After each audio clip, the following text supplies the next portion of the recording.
ঘূর্ণিঝড় রেমালের প্রভাবে প্রায় ৩০ ঘন্টা ধরে জোয়ার জলোচ্ছ্বাসের পানিতে প্লাবিত হয় গোটা সুন্দরবন।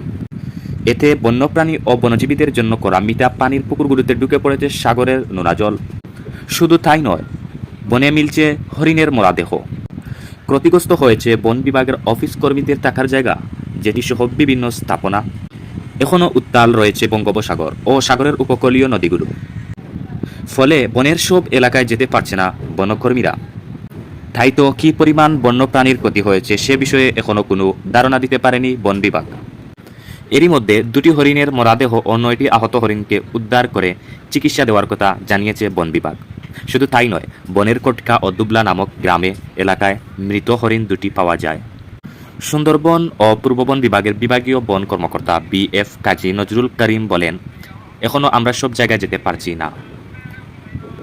এর কারণ হলো সাগর ও নদী উত্তাল। প্রায় 25 থেকে 30 ঘন্টা জলোচ্ছ্বাস ছিল নদীতে। এরকম পরিস্থিতিতে বন্যপ্রাণী মারা যাওয়ার আশঙ্কা করছেন বিভাগীয় কর্মকর্তারা। প্রিয় দর্শক বন্ধুরা, আজকের মতো আমার ভিডিও এখানেই শেষ।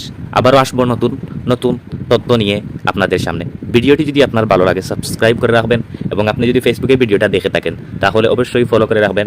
আপনাদেরকে নতুন ভিডিও দেওয়ার চেষ্টা করব। সকলে ভালো থাকেন, সুস্থ থাকেন। আল্লাহ হাফেজ।